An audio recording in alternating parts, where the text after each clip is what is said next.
교회에서 우리가 대강절이라 하는 이름으로 이번 시즌을 시작하고 있습니다. 교회 오랜 전통 중에 하나지요. 대자는 기다린다는 뜻이고 강자는 내려온다는 거지요. 누가요? 아기 예수가 이 땅에 탄생하시는 것을 기념하는 절기라고 일컬어집니다. 그래서 그냥 또 지키기는 그러니까 촛불을 하나씩 켜면서 또 주님 오실 때까지 우리가 기다리는 마음으로 살자라고 했습니다. 사실 이 절기는 어떤 면에서 보면은 교회의 반성입니다. 처음에 주님께서 오셨을 때 말구유에서 탄생하셨을 때 아무도 영접하는 사람이 없었거든요. 요한복음에 보면은 자기 땅에 오셨음에 자기 백성이 영접하지 않으셨다. 그러나 영접하는 자 그의 이름을 믿는 자들에게는 하나님의 자녀가 되는 권세를 주셨는데 아무도 알지도 못하고 배척했다. 나중에 주님을 믿게 된 교회가 우리는 그러지 말자 하면서 한 달 전부터 아기 예수 탄생을 기다리면서 준비하는 자세로 살아보자 하는 의미가 담겨 있는 것이 대강절입니다. 이 대강절에 주님을 기다리고 또 기다림이 응답되는 큰 은혜가 있기를 축원합니다. 예수님을 이 땅에서 제일 먼저 영접한 사람이 누굴까요? 라고 질문하면 누구가 될까요? 마리아입니다. 그렇죠? 마리아의 몸을 통해서 오셨고 마리아가 없었으면 이 땅에 주님이 오실 수가 없었겠지요. 그래서 누가복음은 마리아에 대해서 다른 복음서에 비해서 비교적 상세하게 또 오늘 본문은 천사 가브리엘과 마리아의 대화를 집중적으로 다루고 있습니다. 왜냐하면 이것이 주님을 영접하는 사람들은 어떤 사람이냐, 어떤 모습이냐 하는 것을 우리들에게 가르쳐주고 있습니다. 자, 오늘 이 대화를 한번 보겠습니다. 방금 성경 본문을 읽었지요. 제가 한번 간단하게 요약을 해볼게요. 28절부터 긴 대화가 기록되어 있습니다. 가브리엘은 하나님의 심부름하는 천사지요. 그래서 나사렛 동네에 사는 마리아라는 처녀라기보다는 소녀입니다. 유대인의 관습상 많은 성경학자들이 추측하기에 당시 마리아의 나이를 12살 내지 14살로 추측하고 있습니다. 그 당시도 좋은 습관이 있어서 그때가 되면 거의 결혼을 하는 습관이었기 때문에 예외가 아니라면 아마 아무리 많게 쳐도 15살을 넘지 않았을 겁니다. 그 어린 나이에 처녀를 만나러 갑니다. 가서 첫 마디가 뭡니까? 너는 은혜를 받았다 라고 이야기합니다. 그러니까 너무 놀랐지요. 아마 마음속으로 이게 무슨 말씀인가? 그 본문에도 나와 있지만은 그리고 내가 무슨 은혜를 받았다는 말이냐 하니까 천사가 말합니다. 너는 아기를 가질 것이다. 너가 낳을 아이는 하나님의 아들이고 메시아가 될 것이다. 그 말이잖아요. 그랬더니 그 말을 받아서 마리아가 대답합니다. 나는 사내 경험이 없는데 어떻게 아기를 임신할 수가 있어요? 물었습니다. 그랬더니 천사가 말합니다. 하나님의 능력으로 안 되는 일이 어디 있겠느냐? 봐라, 너의 친족 사촌 엘리사벳도 아기 못 낳는다 소문 나가지고 이미 거의 태가 다 다쳤는데 지금 성령의 능력으로 아기 뵌 지가 6개월 지나지 않았느냐? 하나님의 능력으로 능치 못함이 없다. 그렇게 하니까 아멘 하니까 끝나고 대화가 끝났어요. 제가 여쭤보겠습니다. 이 대화 좀 이상한 점 없어요? 제가 보면 동문서답만 계속하고 있어요. 둘 다. 왜냐하면은 첫 마디가 나사렛에서 정혼한 여자 마리아에게 갔다 그랬어요. 정혼은 우리의 약혼과 틀립니다. 정혼은 결혼을 100% 전제로 하기 때문에 파혼이 안 돼요. 파혼하면 그걸로 여자의 일생이 뒤틀어지게 되는 그들의 관습입니다. 그런데 이런 여자에게 너 아들 낳을 것이다. 아들 낳아야 돼요? 안 낳아야 돼요? 놓으면은 파혼당하면은 어떻게 돼요? 레위기 23장에 보면은요, 정혼한 여자가 다른 남자와 관계를 맺을 때는 어떻게 해요? 돌로 쳐 죽이라고 그랬어요. 그 당시에도 이 율법이 유효하고 있었어요. 죽임을 당할 수 있어요. 근데 성경에 보면 요셉은 착한 사람이라서 자기 정혼한 여자가 배가 불러오니까 이거 다 들고 일어나면 여자가 죽잖아요. 그래서 조용히 파혼하려고 했는데 천사가 막았지요. 만약에 조용히 파혼을 당한다 할지라도 그 여자는 여자로서 일생을 걸어갈 수가 없는, 아기를 가져서도 안 되고 놓아서도 안 되고 천사의 말을 예스로 받아들여서도 안 되잖아요. 아무리 어린 소녀라지만은 자기가 죽고 사는 거는 금방 알아요. 이 말씀을 아멘 하는 순간 자기는 일생이 파괴되는 거예요, 사실은. 근데 가브리엘이 대화를 계속 끌고 나간다고요. 뭐가 나올 때까지? 예스가 나올 때까지. 하나님의 집념이기도 하고. 안 된다고 하면은 어떻게 할 수 없잖아요. 강제로 할 수 없잖아요. 하나님이 하시는 일은 우리가 자발적으로 순종해야 되는데. 여러분 보세요. 나는 사내를 알지 못하는데 어떻게 아기를 가지겠습니까? 이 말은 정말 생물학적으로 몰라서 묻는 말이 아니고 내 일생이 어떻게 되겠느냐. 사실 그 의미가 너무 강하게 있는 거잖아요. 근데 거기서 가브리엘은 네 일생은 내가 보장할게 이 소리 아무것도 안 합니다. 주님의 능력으로 진행하겠다는 거예요. 이때 어떻게 대답해야 돼요? 이때 마지막 말씀이 나오잖아요. 38절 다 같이 읽겠습니다. 보면은 다 같이 마리아가 이르되 주의 여종이오니 말씀대로 내게 이루어지이다 하매 천사가 떠나가니라. 충분히 짐작할 수 있는 문제는 37절 천사의 설명이 끝난 다음에 38절 저 대답이 나올 때까지 아마 상당한 침묵이, 깊은 침묵이 있었을 거예요. 우리 같으면 금방 예스 하겠어요? 못합니다. 천사가 기다리고 마음에 수많은 갈등이 일어나고 예스라고 해야 될까 노라고 해야 될까. 근데 마지막으로 예스라고 합니다. 말씀대로 내게 이루어지기를 원합니다. 왜요? 왜 말씀대로 내게 이루어져야 돼요? 내가 은혜를 받고 하나님의 아들 잉태하면 내가 복받은 여자가 되고 내 지위가 올라가기 때문이 아닙니다. 딱 하나의 이유입니다. 뭡니까? 나는 주님의 여종이기 때문입니다. 참 어떻게 성경이 이것을 강조하는지 우리는 알아야 됩니다. 순종이라는 데는 조건이나 이유나 이해가 필요치 않습니다. 순종이라는 것은 하나님의 말씀에 대한 순종이지만은 동시에 누구에 대한 순종이에요? 하나님 자신에 대한 순종입니다. 때문에 하나님의 말씀이 나에게 플러스가 될까 마이너스가 될까 이것을 따지는 순간 순종은 하기 힘듭니다. 순종은 하나님이 나의 주인이고 나는 하나님의 종이니까 무슨 말씀을 하든지 나는 순종할 뿐입니다. 거기에 대해서 내가 판단하지 않습니다. 라고 이 자세를 보여주고 있습니다. 누가요? 그 어린 마리아가 보여주고 있습니다. 이거는 세상의 어떤 여자보다도 탁월한 믿음과 순종을 보여주고 있는 것입니다. 누가는 이 복음서의 대화를 통해서 우리들에게 가장 강조하고 싶은 것이 저 38절이라고 저는 믿습니다. 아무 이유가 없잖아요. 나는 당신의 여종입니다. 그러니까 내가 예스 하는 순간 고난과 역경의 길을 걸어간다 할지라도 예스가 될 것이고 나중에 내 운명이 어떻게 될지라도 나는 이유를 묻지 않겠습니다. 왜요? 나는 당신의 종이기 때문입니다. 그대로 시행하십시오. 아멘. 이렇게 된 겁니다.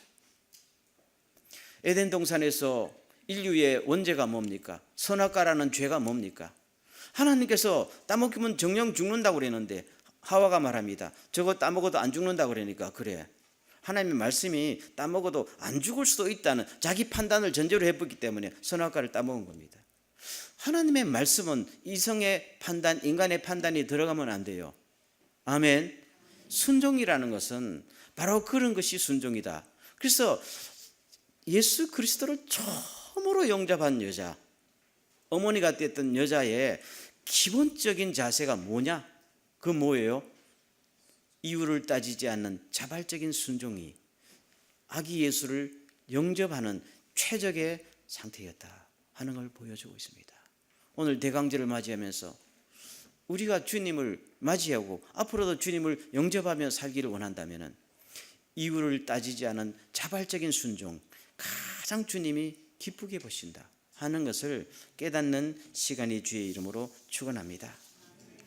하나님께서 자기 아들을 맡길 여자를 고를 때에 얼마나 많은 사람을 골랐을까요? 그런데 이왕이면 이쁜 여자 고르고 싶었고, 모르겠어요. 하나님도 아버지라면 제 생각에 이왕이면 똑똑한 여자, 이왕이면 배경 좋은 여자, 이왕이면 건강한 여자, 많은 조건이 있었죠. 명색이 하나님의 아들이 이 땅에 오는데 최적의 조건, 최상의 조건 여자가 필요하잖아요. 그런데 하나님은 당신의 아들을 맡길 때 아무것도 보지 않고 뭐만 봐요? 오직 순종, 무조건적인 순종만 봅니다. 그것으로 충분하다. 이것이 성탄을 맞는 우리들의 정신이 되어야 될 줄로 믿습니다. 가브리엘은 마리아에게 말합니다. 너가 은혜를 받았다. 그러니까 기뻐할 일이다 라고 말하는데, 오늘 이 본문을 보면 정말 기뻐할 일입니까? 은혜를 받은 건 그거는 부정할 수 없는데 이게 그렇게 기쁜 일이에요? 아니잖아요. 15도 안 되는 여자가 배가 불러오는 게 기쁜 일이에요? 파혼당할 위협에 처해 있는 게 기쁜 일이에요? 어느 남자가 그런 여자를 데리고 살고 싶어 하겠어요? 예수님이 태어난 지 8일 만에 성전에 할례하러 갔잖아요. 시몬이란 주님을 기다리는 늙은 선지자가 예수님을 품에 안고 기도합니다. 마리아를 보고 예언합니다. 칼이 당신의 마음을 찌를 것입니다 라고 예언합니다. 마리아의 가슴을 찌르는 칼은 누구란 말이에요? 품에 있는 예수란 말이에요. 이 아이가 크면은 큰 칼이 되어서 당신의 가슴을 난도질할 겁니다. 그래도 괜찮은 거냐라고 무언의 질문을 하는 거잖아요. 이미 예스한 마리아니까 다 받아들인 겁니다. 실제로 예수님이 자라서 칼이 되기 시작합니다. 아버지가 일찍 죽고 줄줄이 딸린 동생들을 먹여 살려야 되는 가장이 나이 30 되니까 하나님의 일을 담당한다고 집을 나가버립니다. 집을 나간 거는 좋은데 성공해서 돌아오면 되는데 그게 아니고 귀신 들렸다, 미쳤다는 소리가 어머니 귀에 자꾸 들립니다. 그래서 동생들 데리고 집으로 붙잡아 오려고 가니까 예수님께서 많은 사람 사이에 둘러앉아서 하는 말이, 누가 내 어머니며 누가 내 동생인가? 여러분들이 내 가족입니다. 섭섭한 말씀을 그냥 하십니다. 성공은 못해도 탈 없이 살아주면 좋겠는 것이 어머니의 마음인데 나중에는 기어코 반역죄 신성 모독죄로 붙잡혀서 돌팔매 맞고 십자가에 죽어서 축 늘어진 아들의 시체 밑에 그냥 원치 않지만 밑에 서게 되었습니다. 많은 여자들은 불쌍하다고 울며 십자가를 따라왔는데 어머니는 제 생각에 아마 눈물 흘리지 못했을 거예요. 안 왔을 거예요. 그래서는 안 되는 것이니까요. 이것이 내 사명이고 이것이 내 순종의 길이라고 알았기 때문에 눈물 흘리는 순간 하나님의 영광이 가리우고 울고불고 하는 순간 아들의 죽음에 흠집이 생기니까 그냥 삼키면서 주님 받으소서 아마 했을 거예요. 이것이 기쁜 일이 아니란 말입니다.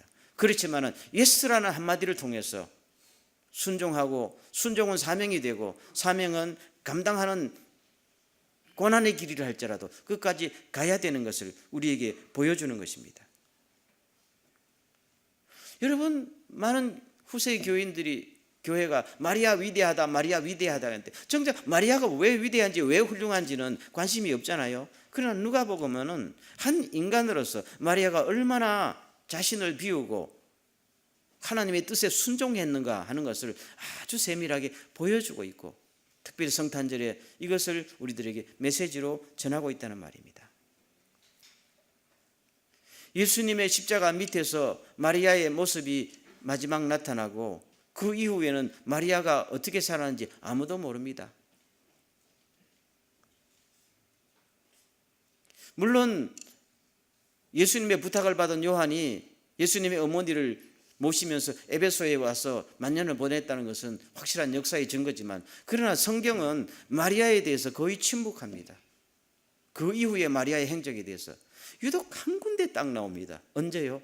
예수님께서 부활하신 다음에 마가의 다락방에서 120명이 열심히 성령 충만 달라고 기도할 때, 그때 마리아에 대한 딱 한 줄이 나옵니다. 사도행전 1장 14절. 이들은 모두 여자들과 예수의 어머니 마리아와 예수의 동생들과 함께 한 마음으로 기도에 힘을 썼습니다. 예수님이 하늘로 승천하시고 온 우주의 왕이 되신 다음에 이제는 마리아의 시대가 온 거 아니겠어요? 치맛바람을 일으켜도 회리바람처럼 일으킬 수 있잖아요. 근데 마리아는 자기의 모든 것을 포기하고 그저 성도들 무리 속에서 한 성도로서 말없이 오로지 기도에만 전념하는 마지막 모습을 성경은 보여주고 있습니다. 여러분, 성경은 이것을 우리들에게 굉장히 중요한 포인트로 보여주고 있는 겁니다. 이게 우연이 아닙니다. 그것이 순종하고 사명을 감당하고 위대한 일을 했는 사람이라면 누구든지 마지막으로 이 모습을 보여야 된다는 것입니다. 아멘. 베드로가 자기 아들을 배신했잖아요. 호통을 칠 수 있었는데 베드로의 설교를 듣습니다. 왜요? 순종이니까요. 자기 아들 예수 그리스도가 베드로에게 양떼를 맡기고 교회를 맡긴 줄 알기 때문에 순종합니다. 자기 의지를 꺾고 순종합니다. 도망갔던 제자들이 와서 간증하면서 내가 주님을 보았다고 할 때 너희들이 감히 그런 것을 간증할 자격이 있느냐고 호통쳐야 되는데 순종합니다. 왜요? 자기 아들을 위해서, 주님의 뜻을 위해서.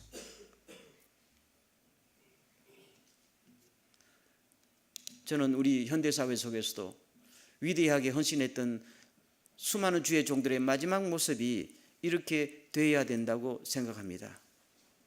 하루 종일 일한 태양이 서쪽 하늘에 진 다음에, 태양이 진 다음에 서쪽 하늘이 붉게 아름다운 것처럼, 그것이 유종의 미를 거두는 순종자의, 은혜 받은 자의 마지막 모습입니다. 그것이 없으면 그것은 실패한 것이죠. 누가복음은 오늘 본문을 통해서 은혜라는 것이 뭐냐는 거죠. 은혜 받은 사람의 삶이라는 것이 무엇이냐는 것을 너무나도 시적으로 정확하게 보여주고 있습니다. 은혜라는 것은 그냥 기분 좋은 일도 아니고 가슴 뭉클한 일도 아니고, 하나님이 우리들에게 은혜를 준다 했을 때는 그것은 사명이라는 형태로 옵니다. 아멘. 사명은 순종함으로 출발하고 헌신함으로 감당을 하고 겸손하게 자기 자리를 찾을 때에 유종의 미를 거두면서 끝을 내는 것입니다. 마리아는 이 분야에서 모든 사람에게 모델이 됐기 때문에 탁월한 하나님의 선택이었고 하나님의 은혜가 절대로 헛되지 않았다 하는 것을 보여주고 있는 겁니다. 예수님을 맞이한다는 것은 예수님의 말씀에 순종한다는 것이고, 예수님을 따른다는 것은 그렇게 실제로 살아간다는 것입니다. 대강절을 첫 주일 맞이하면서 이것이 성탄의 정신이 되시길 주의 이름으로 축원하며, 우리의 마음속에, 우리의 삶 속에 나도 모르게 스며드는 하나님의 은혜가 되기를 소원합니다. 지난달 11월 16일에 한 청년이 죽었습니다. 존 알렌 차오라는 미국계 중국인인데 26살짜리가 배를 타고 인도양에 있는 노스 센티널 섬에 선교하러 간다고 갔는데 첫 발을 디디자마자 화살에 맞아 죽었습니다. 요새도 그런 땅이 있다는 것도 참 저도 처음 듣는 소식이지만, 이 사건 때문에 지금 서방의 교회와 언론들까지 일어나서 찬반양론이 일어나고 있습니다. 원래 그 섬은 아프리카에서 이주해 있는 아프리카 흑인들이 조상이 돼서 사는 사람인데 산악고 배타적이어서 이제까지 그 섬에 들어갔다는 사람들은 다 죽임을 당했고, 또 질병이 얼마 온 것을 치렀기 때문에 인도 정부도 이미 그 해역 3km 이내에는 접근 금지령을 오래전에 내렸던 땅입니다. 어떤 면에서는 인종보호, 자유보호 차원에서. 그런데 그것을 뚫고 처음에 들어갔다가 배척당하고 다음에 들어갔다가 이제 죽은 시체가 발견됐는데, 인도 정부는 말합니다. 원주민들을 더욱 자극하지 않기 위해서 시체 건지는 걸 포기하겠다라고 발표했습니다. 과연 너무 무모하게 선교한 거 아닌가? 교회가 그런 식으로 선교해야 되냐 하는 많은 찬반 연론이 교회 안에서부터 일어나고 있습니다. 그러나 당사자 차우의 말을 들어보면 함부로 그렇게 말할 것은 아니다 하는 것을 느끼게 됩니다. 차우가 부모님께 편지한 내용 몇 구절을 소개할까요? 당신들은 제가 미쳤다고 생각하겠지요. 하나님, 저도 죽고 싶지는 않아요. 하지만 저는 제가 그곳에서 주님을 선포한다는 것이 의미가 있는 일이라고 생각합니다. 그 다음 한마디가 있습니다. 주님, 어떠한 일이 일어나도 그것은 주님의 은혜입니다. 주님, 누군가 그 섬에서 저를 죽이려 한다면 그들을 용서하여 주옵소서. 설령 그들이 저를 죽이더라도 그들을 용서하여 주옵소서. 여러분, 26살이면 대학 졸업하고 똑똑한 청년입니다. 누군들 바른 판단 못하겠어요? 요사이 청년들은 얼마나 똑똑합니까? 자기들 행복하게 성공으로 좋은 회사 들어가서 살고 싶은 꿈이 왜 없었겠어요? 여러분들은 제가 미쳤다고 생각합니까? 아닙니다. 저는 똑똑한 정신으로 주님 앞에 순종할 뿐이고 내가 은혜 받았기 때문에 순종으로 갈 뿐입니다. 이 표현 아니겠어요? 아까도 말씀드렸지만은 26세 청년이 적금 금지령이 내린 땅에 복음 전하러 가는 것도 무모하다면은 13살밖에 안 되는 마리아가 말도 안 되는 성령으로 임신했다고 배가 불러 다니는 것은 그건 또 무모하고 미친 짓 아닙니까? 성탄절에 우리들에게 이걸 보여주고 있는 것입니다. 상식을 뛰어넘은 하나님의 계획과 거기에 대한 순종이 인류 역사를 살렸고 끌어왔다는 것입니다. 사람들이 다 상식선에 살면 상식대로 살다가 상식대로 죽고 지옥 가겠지요. 그러나 하나님은 인간의 지각을 뛰어난 하나님의 놀라운 계획을 가지고 누군가는 여기에 진심으로 주님을 영접하고 진심으로 순종하고 진심으로 헌신할 사람을 찾고 찾으신다. 오늘도 주님의 일하는 방법은 변함이 없다는 것을 믿습니다.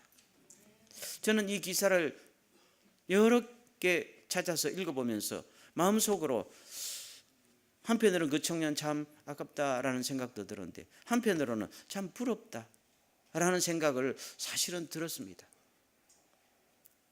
인생이라는 게 태어나서 누가 얼마만큼 가지고 성공하고 행복하게 잘 먹고 잘 사느냐 여기에 가치를 두는 것은 넝크라치한들이잖아요.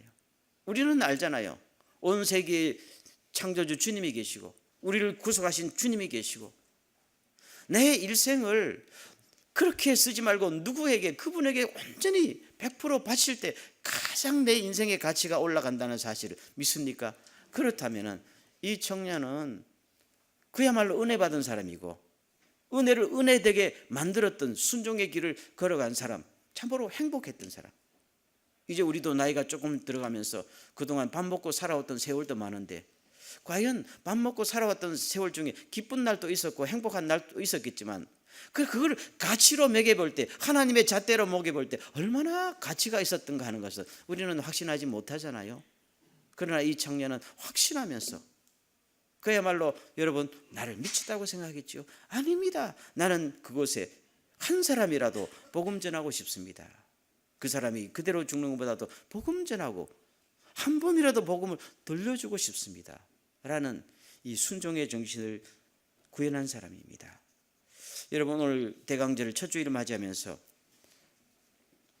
우리가 은혜를 받기를 원합니다. 그러나 은혜가 사명의 형태로 내게 선물로 주어진다는 사실을 기억할 수 있기를 바랍니다. 그것은 순종으로 시작되고 헌신으로 감당을 하는 것이고 마지막 겸손으로 유종의 미를 거둘 때에 은혜가 은혜 되었다.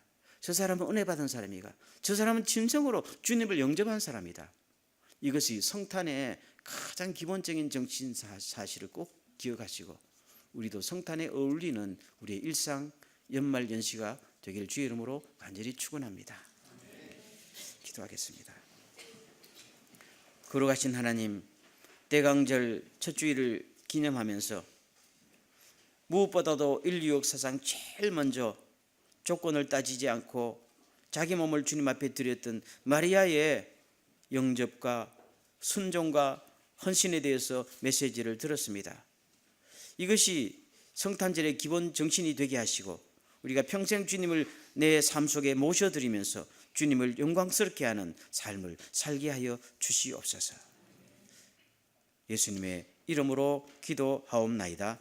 아멘.